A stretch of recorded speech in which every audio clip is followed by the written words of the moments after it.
जय श्री राम दोस्तों। आज आपको मैं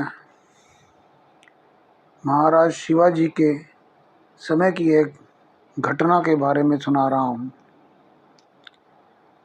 कहते हैं कि उस समय एक गरीब परिवार,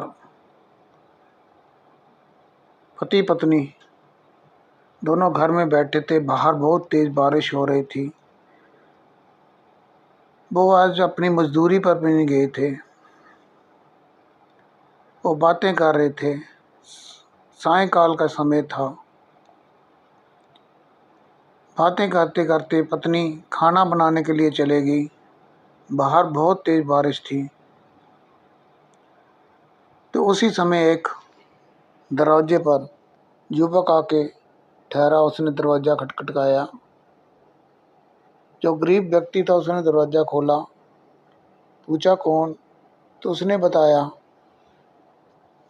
कि मैं एक काम से जा रहा था, तो रास्ते में तेज़ बारिश शुरू होगी, आगे मैं जा नहीं सकता। कुछ समय के लिए मुझे ठहरने के लिए स्थान दे दें, आपकी कृपा होगी।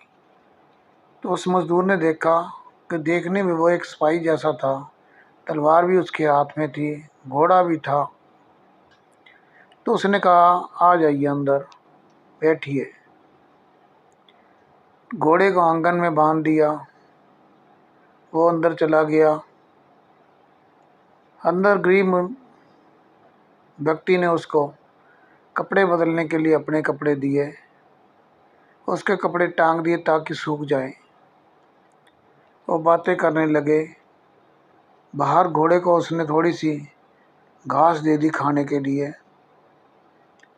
बातें कर रहे थे तो पत्नी आई। पत्नी ने कहा कि खाना तैयार है, खाना खा लीजिए। तो वो जो युवक था वो कहने लगा कि मैं नहीं खाऊंगा, आप लोग खाइए।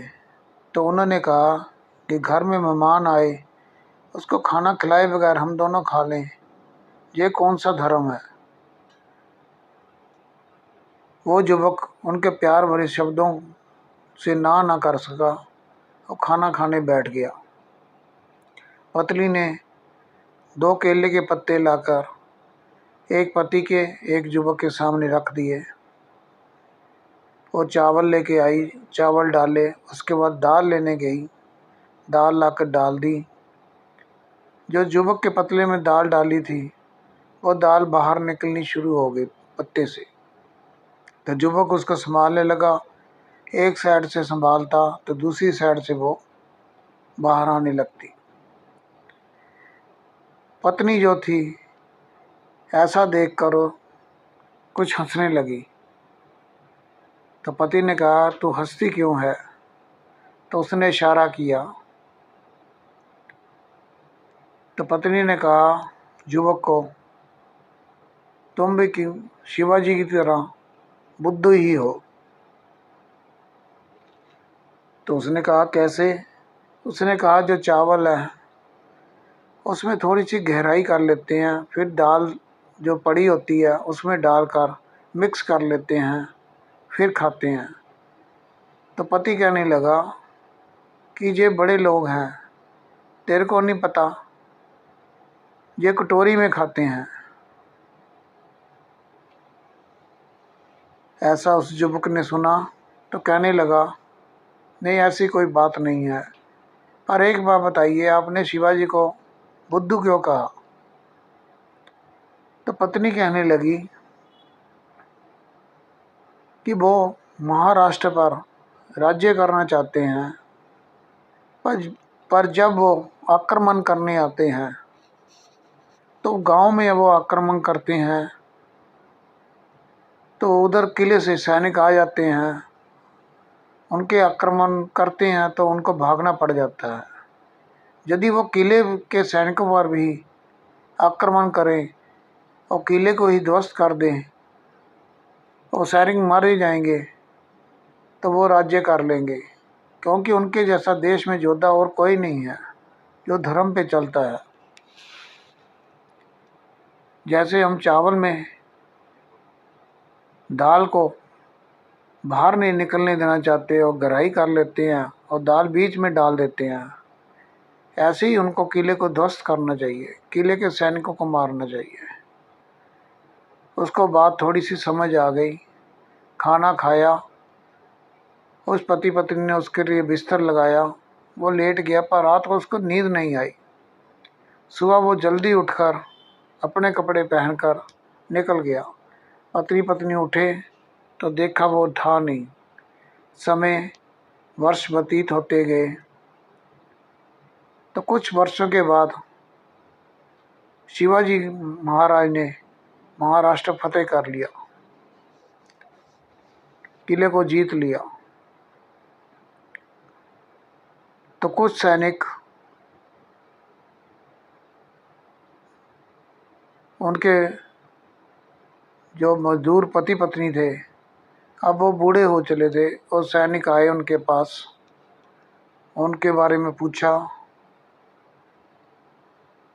तो वो व्यक्ति जो था घर के बाहर ही बैठा था।